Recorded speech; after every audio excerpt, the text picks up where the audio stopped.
സുഹൃത്തുക്കളെ നമസ്കാരമുണ്ട്. നമ്മുടെ വി.ഡി. സതീശൻ ചേട്ടൻ RSSന്റെ ഒരു പരിപാടിക്ക് പോയിട്ട് അവിടെ കുമ്പിട്ട് നിന്നതും അവിടെ ദീപം കളിച്ചതും കുമ്പിട്ട് നിന്നും പ്രാർത്ഥിച്ചതൊക്കെ നമുക്കങ്ങ് മറക്കാം. ഈ കേരള ചരിത്രത്തില് നമുക്കങ്ങ് മറന്നു കളയാമെന്നൊക്കെ ആരെങ്കിലൊക്കെ വിചാരിക്കുന്നെങ്കിൽ ഞാൻ അങ്ങനെ വിചാരിക്കുന്നവർക്ക് വേണ്ടിയിട്ടാണ് ഈ ഒരു വീഡിയോ. കേരളത്തിൽ ഇപ്പോൾ ഏറ്റവും വലിയ ചർച്ച ആരാണ് ഡീല് നടത്തിയിരിക്കുന്നതാണ്.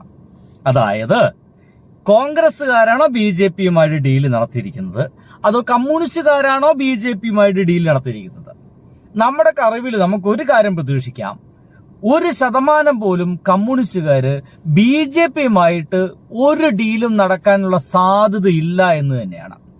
എന്നാൽ അതേസമയം തന്നെ വി.ഡി. സതീശ് എന്ന് പറയുന്ന പ്രതിപക്ഷ നേതാവ് ചരിത്രപരമായിട്ട് നോക്കുകയാണെങ്കിൽ അദ്ദേഹം ഒരിക്കൽ ഒരു RSSന്റെ പരിപാടിയിൽ പങ്കെടുത്തിട്ടുണ്ട്, അവരുടെ നേതാവിനെ വണങ്ങിയിട്ടുണ്ട് എന്നുള്ളതാണ്.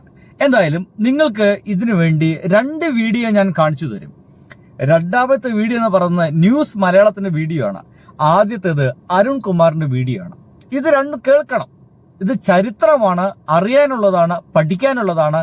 ഇതൊന്നും അറിയാതെ നിങ്ങൾ വോട്ട് ചെയ്യാൻ പോകരുതെന്ന് കൂടി ഞാൻ പറയും. കേട്ടോ. രണ്ടാം നിയമസഭ മുതൽ തന്നെ തുടങ്ങുന്നതാണ് കേരളത്തിലെ BJP കോൺഗ്രസ് ബാന്ധവം.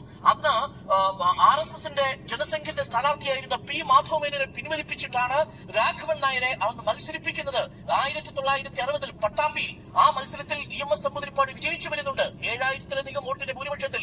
1971 പാലക്കാട് ലോക്സഭാ മണ്ഡലത്തിൽ AKG നേരിടാൻ വരുന്നത് DC ഗോവിന്ദനും M. രാജഗോപാലുമാണ്. UDFന്റെ സ്ഥലത്ത് M. രാജഗോപാൽ പിന്മാറുന്നു. DC ഗോവിന്ദൻ ജനസംഖ്യയുടെ നേതാവ് അവിടെ AKGയുമായിട്ട് നേരിട്ട് ഏറ്റുമുട്ടുന്നു. പിന്നൊരു വലിയ കള്ളം പടച്ചുവിട്ടിട്ടുണ്ട്. എന്താണ്? 1977 RSSന്റെ വോട്ട് വാങ്ങിയല്ലേ വിജയിച്ചെന്നുള്ളത്. പച്ച കള്ളമല്ലേ യഥാർത്ഥത്തിൽ. 1977 അടിയന്തരാവസ്ഥ 1975 അടിയന്തരാവസ്ഥ പ്രഖ്യാപിക്കുമ്പോൾ RSS എന്ന് പറയുന്ന സംഘടനയെ നിരോധിച്ചിരുന്നു. 2 വർഷത്തിനു ശേഷം RSSന്റെ ബാൻ ലിഫ്റ്റ് ചെയ്യുന്നത് 1977 മാർച്ച് മാസത്തിലാണെന്നാണ്.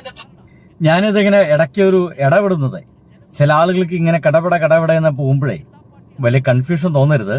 ഈ പറഞ്ഞ സമയത്ത് മുഴുവൻ ചില സമയത്ത് കോൺഗ്രസ്സുകാര് അവരുടെ സ്ഥാനാർത്ഥിയെ പിൻവലിച്ചുകൊണ്ട്, ചില സമയത്ത് BJPക്കാർ പറയുന്ന സ്ഥാനാർത്ഥികളെ നിർത്തിക്കൊണ്ട് വിജയിപ്പിക്കാൻ ശ്രമിച്ചിട്ടുണ്ട് എന്നുള്ളതാണ്. പക്ഷെ അപ്പോഴൊക്കെ ഇടതുപക്ഷം ശക്തമായിട്ട് തന്നെ മുന്നോട്ട് വന്നിട്ടുണ്ട് എന്നുള്ള യാഥാർത്ഥ്യം കൂടി മനസ്സിലാക്കുക. എന്ന് വെച്ചാൽ അതിന്റെ അർത്ഥം ജനസംഘ ജനതാ പാർട്ടിയിലേക്ക് ലയിക്കുമ്പോ, അന്ന് ജനതാ പാർട്ടി 1977 ജനുവരി മാസം രൂപീകരിക്കുമ്പോ RSSന്റെ ബാനാണ് നിലവിൽ. അന്ന് RSS പ്രവർത്തിക്കുന്നില്ല. RSSന് പ്രവർത്തിക്കാനുള്ള അനുമതിയില്ല. അടിയന്തരാവസ്ഥ പിൻവലിച്ചതിന് ശേഷമാണ്, ആ സമയത്താണ് RSSന്റെ ബാൻ ലിഫ്റ്റ് ചെയ്യുന്നത്. അതായത് ജനതാ പാർട്ടി ഉണ്ടാകുമ്പോ അന്ന് കോൺഗ്രസിന്റെ അടിയന്തരാവസ്ഥക്കെതിരെ ഈ CPM മാത്രമാണോ സഹകരിച്ചത്? ഇന്നത്തെ സംഘടനാ കോൺഗ്രസിൽ ഇടക്കാട് നിന്ന് മത്സരിച്ച നേതാവിന്റെ പേരെന്താ? മുൻ KPCC അധ്യക്ഷനായ K. സുധാകരനല്ലേ? അപ്പൊ K. സുധാകരൻ RSSുമായി സന്ധി ചെയ്തു എന്നാണോ ഈ മാരാറുമായി ബന്ധപ്പെടുത്തി കോൺഗ്രസ് ആക്ഷേപിക്കുന്നത്? പ്രധാനപ്പെട്ട ചോദ്യമല്ലേ സ്മൃതി? നമ്പർ 1. നമ്പർ 2, ആ സമയത്ത് 1975-നും 77-നും ഇടയിൽ RSS ഇല്ല എന്ന് മനസ്സിലാക്കിയിട്ടും ആ കണക്ക് പറയൂല. അന്ന് ജനതാ പാർട്ടിയിലേക്ക് ലയിച്ച പാർട്ടികൾ ജനസംഘ മാത്രമാണോ? അന്ന് ഇന്റർനാഷണൽ കോൺഗ്രസിന്റെ സംഘടനാ കോൺഗ്രസ്, സോഷ്യലിസ്റ്റ് പാർട്ടി, ഭാരതീയ ക്രാന്തിദൾ, ഭാരതീയ ലോക്ദൾ, സോഷ്യലിസ്റ്റ് പാർട്ടികൾ, ഇങ്ങനെ നിരവധി പാർട്ടികളുടെ ഒരു വലിയ കൂട്ടായ്മയായിരുന്നു. ഞാനിത് കൃത്യമായിട്ട് ഇത് നിങ്ങൾ കേൾക്കണമെന്ന് ഞാൻ ആഗ്രഹിച്ചത്. പലവിധ ഡൗട്ടുകളായിട്ട് നിൽക്കുന്ന ഒരു സമയമാണ്.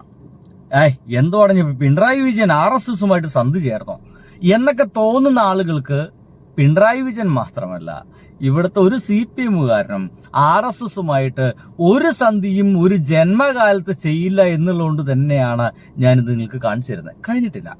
ഇനി സമാധാനപരമായിട്ട് ഒരു വാക്കുകൾ കേൾക്കേണ്ടത് ഹർഷന്റേതാണ്. അത് നിങ്ങൾ കേൾക്കുക തന്നെ വേണം. ഇത്തരത്തിൽ ചരിത്രം പറഞ്ഞൊക്കെ പരസ്പരം ഏറ്റുമുട്ടുമ്പോൾ അതിൽ നമ്മൾ ഇതുപോലെ ഒരു എഡിറ്റോറിയൽ ഷോയിൽ അതിനെക്കുറിച്ച് അഭിപ്രായം പറയുന്നത് പൊതുവെ എനിക്ക് ഇഷ്ടമല്ല. കാരണം എന്താണെന്നറിയോ, നമ്മൾ വസ്തുത പറയേണ്ടി വരും. വസ്തുത തന്നെയാണല്ലോ നമ്മൾ പറയേണ്ടി വരിക. ചരിത്രമല്ലേ, അതിൽ വസ്തുതയുണ്ടല്ലോ, തെളിവുകളുണ്ട്, രേഖകളുണ്ട്. അത് പറഞ്ഞു പോകുമ്പോൾ ചിലപ്പോൾ അത് നമ്മളെന്തോ പക്ഷം പിടിച്ച് പറയുന്നത് പോലെ ആളുകൾക്ക് തോന്നാം. അത് പക്ഷേ കാരണം ഒരു തെരഞ്ഞെടുപ്പ് കാലമല്ലേ, സ്വാഭാവികമായിട്ടും അങ്ങനെയൊക്കെ ചിലപ്പോൾ തോന്നാം. പക്ഷെ പറയാതിരിക്കാൻ പറ്റില്ലല്ലോ. പറയുവാന്ന്, പക്ഷെ പറയാതിരിക്കാൻ പറ്റില്ലല്ലോ. അതാണ് അവസ്ഥ. അപ്പോ സുഹൃത്തുക്കളെ, ഹർഷൻ വളരെ ഭംഗിയായിട്ട് അവതരിപ്പിക്കുകയാണ്. അതേപോലെ തന്നെ കാര്യങ്ങൾ അവതരിപ്പിക്കുന്ന ഒരാളാണ് തൊട്ടപ്പുറത്ത് നിൽക്കുന്നത്. ഹർഷന്റെ ഈ അവതരണത്തിൽ ഒരു സൗന്ദര്യമുണ്ട്. കാരണം അദ്ദേഹം തുടക്കത്തിൽ പറയുന്നു, ഞാൻ ഇങ്ങനെ പറയുമ്പോൾ പക്ഷം പിടിക്കുകയാണെന്ന് ആളുകൾക്കൊക്കെ തോന്നും. അപ്പൊ ഏത് പക്ഷം? കമ്മ്യൂണിസ്റ്റുകാരെ പക്ഷം പിടിച്ചിട്ടാണോ ഞാൻ ഈ സംസാരിക്കുന്ന ആളുകൾക്ക് തോന്നും. പക്ഷേ ചരിത്രം യാഥാർത്ഥ്യം വെച്ച് നോക്കുമ്പോൾ ശരിയാണ്, കമ്മ്യൂണിസ്റ്റുകാരെ പക്ഷം തന്നെ പിടിക്കേണ്ടി വരും. കാരണം കമ്മ്യൂണിസ്റ്റുകാര് ഒരു കാലയളവിലും BJP ആയിട്ട് സന്ധിയായിട്ടില്ല. എന്ന അതേസമയം RSSനോട് സന്ധിയായിട്ടുള്ളത്, BJPയോട് സന്ധിയായിട്ടുള്ളത്, ഒരു ബന്ധം ഉണ്ടാക്കിയിട്ടുള്ളത് കോൺഗ്രസ്സുകാരാണെന്ന് ഈ മലയാളം ചാനൽ കൂടി പറയുന്നു. മറ്റേ ചാനലില് ഒരുപക്ഷെ മറ്റേ ആള് അർജുൻ അദ്ദേഹത്തിന്റെ പേര് പെട്ടെന്ന് വിട്ടുപോകുന്നു. ആ മനുഷ്യൻ എന്താ പറയാ, ഒരു CPM-കാരൻ അല്ലെങ്കിൽ കമ്മ്യൂണിസ്റ്റുകാരാന്നുള്ള ചിന്ത തന്നെ വെച്ചുള്ള അരുൺകുമാർ. ഇതങ്ങനെയൊന്നും നിങ്ങൾ വിചാരിക്കണ്ട. ബാക്കി കേൾക്കാം. എന്താണെന്ന് വെച്ച് കഴിഞ്ഞാല് ഇതിന്റെ ഒരു ചരിത്രം പരിശോധിച്ചാൽ ഇത് അനാവശ്യമായിട്ടുള്ള ആരോപണങ്ങളാണ്. അടിസ്ഥാനപരമായി സാമുദായിക ധ്രുവീകരണം ലക്ഷ്യമിട്ട് നടത്തുന്ന ഒരു തന്ത്രമാണിത്. ഈ ഡീൽ എന്നുള്ള പ്രയോഗവും ആ ചർച്ചയും എന്ന് തന്നെയാണ് ഞാൻ കരുതുന്നത്. സാധാരണ നമ്മൾ ഇന്നലെ ചർച്ച ചെയ്തതുപോലെ കേരളത്തിൽ തെരഞ്ഞെടുപ്പിൽ ഒരു പരാജയ സാധ്യതയുള്ളപ്പോഴോ പരാജയത്തിന് ശേഷമോ എതിർ പാർട്ടിക്കെതിരെ ഉന്നയിക്കുന്ന ഒരു ആരോപണമായാണ് 1991 ശേഷം ഈ BJP സഖ്യം എന്നുള്ള ആരോപണം നിലനിൽക്കുന്നത്. കാരണം 1991 കോലീബി സഖ്യം ഉണ്ടായിരുന്നു. അത് തെളിവുകളോടെ പുറത്തു വന്നതാണ്. അതിനുശേഷമാണ് ഈ ആരോപണം. കാരണം ആരെങ്കിലും തോറ്റാൽ ഉടനെ പറയാൻ എളുപ്പമുള്ള ഒരു മാർഗം അപ്പുറത്ത് BJP-യുമായിട്ടുള്ള സഖ്യം ഉണ്ടായിരുന്നു എന്നുള്ളതാണ്. പരസ്പരം ഇത് ആരോപിക്കാറുണ്ട്. കോൺഗ്രസും CPM-ഉം തരം പോലെ ഇത് ആരോപിച്ചു പോന്നിട്ടുള്ളതാണ്. പക്ഷെ നമ്മൾ ചരിത്രത്തിലേക്ക് പോയി കഴിഞ്ഞാൽ അപ്പൊ നമ്മൾ ആലോചിക്കും, അങ്ങനെ ഒരു സഖ്യമൊക്കെ ഉണ്ടാവാനുള്ള സാധ്യതയുണ്ട്. ഇപ്പൊ പിണറായി വിജയൻ പറയുന്നു, ആരോപിക്കുന്നു, VD സതീശൻ ആരോപിക്കുന്നു. പിണറായി വിജയൻ ഇങ്ങനെ പണ്ട് RSSന്റെ പിന്തുണയോടെ മത്സരിച്ച ആളാണല്ലോ 77 എന്നുള്ള ഒരു ആരോപണം അപ്പുറത്തുനിന്ന് ഇങ്ങോട്ട് ഉന്നയിക്കുന്നു, ഇവിടുന്ന് തിരിച്ചുന്നയിക്കുന്നു. അപ്പൊ നമ്മൾ എന്താണ്, നമ്മൾ ചരിത്രം വീണ്ടും ഓർമ്മിപ്പിക്കാനോ എടുത്ത് വീണ്ടും വായിക്കാനോ ഒക്കെ നിർബന്ധിതരാകുന്നു എന്നുള്ളതാണ്. അങ്ങനെ നിർബന്ധിതമായിട്ട് നമ്മൾ ചരിത്രം നോക്കുകയാണെങ്കിൽ ആ ചരിത്രം ആരോടൊപ്പം നിൽക്കുന്നു എന്ന് കൂടി ഇവർ പറയാൻ ശ്രമിക്കുന്നുണ്ട്. ആ ചരിത്രം 100% നിൽക്കുന്നത് ആരൊപ്പമാണ്? CPM-നൊപ്പമാണ്, കമ്മ്യൂണിസ്റ്റുകൾക്കൊപ്പമാണ്. കാര്യങ്ങൾ വ്യക്തമായിട്ട് പറയാൻ വേണ്ടിയിട്ട് നമ്മുടെ ആ പ്രിയപ്പെട്ട അവതാരികർക്ക് അങ്ങോട്ട് സമയം വിട്ടു നൽകിയിട്ടുണ്ട്. കേൾക്കാം. അപ്പോൾ ഞാൻ ആലോചിക്കാം,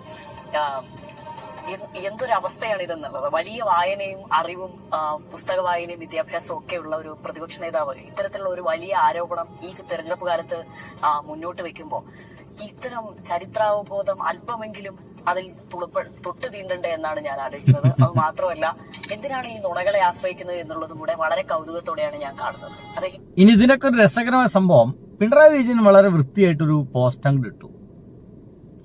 സതീശൻ ചേട്ടൻ ഒരു RSS പരിപാടിക്ക് പോയിട്ട് നിലവിളക്ക് കൊളുത്തി പ്രാർത്ഥിക്കുന്ന ഒരു സംഗതിയാണ്. ഇത് എന്ത് തരം ഡീലാന്ന് ചോദിച്ചിട്ടുള്ളൂ. സതീശനുണ്ടോ വല്ല ഉത്തരൻ? മൂപ്പരെന്തൊക്കെയോ പറയുന്നുണ്ട്. എന്തിനാണ് അങ്ങനെ നിങ്ങൾ മനസ്സിലാവില്ല. ഇപ്പൊ തന്നെ ഹർഷൻ തന്നെ ഒരുപാട് ഉദാഹരണങ്ങൾ പറഞ്ഞു. എന്തായിരുന്നു ചോദ്യം? പിണറായി വിജയന്റെ ഫോട്ടോ സഹിതമാണ് പോസ്റ്റ് ചെയ്യുന്നത്, വെറുതെ എഴുതിയിടുകയല്ല. 2006 പിന്നെ പറവൂരിലെ മനക്കപ്പടി സ്കൂളില് ഗോൾവാൾക്കർ ജന്മശതാബ്ദി ആഘോഷം RSS നടത്തിയ പരിപാടിയിൽ അദ്ദേഹം വിളക്ക് കൊളുത്തുന്നു. ഇത് എന്ത് ഡീലിന്റെ ഭാഗം? അതിന് മറുപടി അദ്ദേഹം ആ സംഭവമോ അങ്ങനെ ഒരു കാര്യം നടന്നതായിട്ടോ അദ്ദേഹത്തിന്റെ മറുപടി പോസ്റ്റിൽ ഇല്ല. പിന്നെ എന്തായിരുന്നു, 2001, 2006 നിയമസഭാ തെരഞ്ഞെടുപ്പുകളിൽ RSSന്റെ പിന്തുണ VD സതീശൻ തേടി എന്ന് ഹിന്ദു ഐക്യവേദി നേതാവ് തന്നെ വെളിപ്പെടുത്തി.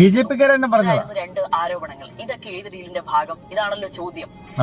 അത് ഇതിന്റെയൊക്കെ മറുപടി പറയാൻ വേണ്ടിയിട്ട് അദ്ദേഹം ഒരു പുകമറ അങ്ങ് സൃഷ്ടിക്കുകയാണ്. അല്ലാതെ ഫാക്ട് ആയിട്ട് മറ്റു ആൻസറുകൾ പറഞ്ഞില്ല. ഇനി പറഞ്ഞ ഫാക്ട് ഏതൊക്കെയാണെന്നറിയോ? 1977 തെരഞ്ഞെടുപ്പിലെ ഇവരുടെ RSSന്റെ അടക്കം പിന്തുണ നേടി എന്നുള്ളതാണ് ഒന്നാമത്തെ പാഠം. 2, ശിവദാസ മേനോന്റെ പ്രചാരണ പരിപാടിയിൽ LK അദ്വാനി എത്തി പാലക്കാട് എന്നുള്ളതാണ് അതിനുള്ളിലെ വേറൊരു കാര്യം. പിന്നെ മൂന്നാമത്തെ കാര്യം, 89 ഈ കോൺഗ്രസിന്റെ സർക്കാരിനെ അകറ്റി നിർത്തുവാൻ വേണ്ടി ഇവർക്ക് പിന്തുണ കൊടുത്തു എന്നുള്ളതാണ്. VP സിംഗിന്റെ സർക്കാരിന് പിന്തുണ കൊടുത്തു എന്ന്. ഈ ഒരു ചോദ്യങ്ങൾക്കല്ല, ഇവരിപ്പോ ഈ പറയുന്ന കാര്യങ്ങൾക്കെല്ലാം തൊട്ടു മുമ്പ് അരുൺകുമാർ വൃത്തിയായിട്ട് ഉത്തരം പറയുകയും ചെയ്തിട്ടുണ്ട്. ഒരു കാലയളവിൽ പോലും ഈ CPM ഒരാളുമായിട്ടും ഡീല് ചെയ്തിട്ടില്ല എന്ന് പറയുന്ന ഒരു യാഥാർത്ഥ്യം. അപ്പൊ ഇത്ര യാഥാർത്ഥ്യങ്ങളൊക്കെ മനസ്സിലാക്കണമെങ്കിൽ ഒന്നൊപ്പം കൂടുക. ഇത്തരത്തിൽ നിങ്ങൾ കേൾക്കാത്ത ചില കാര്യങ്ങളൊക്കെ നിങ്ങളുടെ മുമ്പിലേക്ക് എത്തിക്കാം. ബൈ.